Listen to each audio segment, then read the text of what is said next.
Hello everyone, my name is Hunter Caskey and this is my Arduino Tachometer demonstration for software development for real-time embedded systems.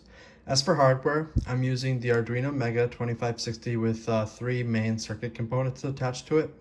One is an IR transmitter receiver that can detect object movement, and that will act as my tachometer. There's also a push button circuit right here on the breadboard, and signals from that will cause a data dump of the captured RPM and time values to be transmitted to a host PC. And finally, I built up a motor circuit. So here's the motor that I received with my Arduino kit.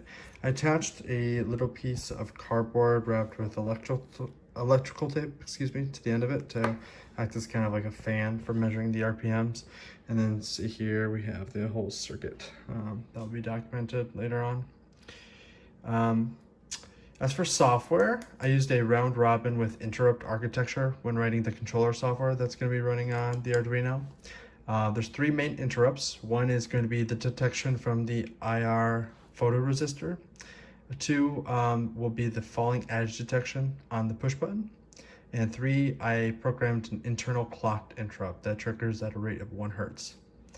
On each time interrupt, the RPM values are captured and calculated from the previous second, and then that value is stored into EEPROM along with the elapsed time that was measured for. And upon a push button event, all of the EEPROM samples that have been gathered will be published out over serial to the host PC as a comma separated list. Additionally, I programmed the motor to it's going to accelerate and then decelerate over time just to make the graphs of RPM over time a little bit more interesting. And now I'll get the system ready to demonstrate. So I have this system running, and as you can see here, we have the motor being driven by the Arduino, and I'll hold it up against the tachometer so that it detects the revolutions on the fan for a couple moments.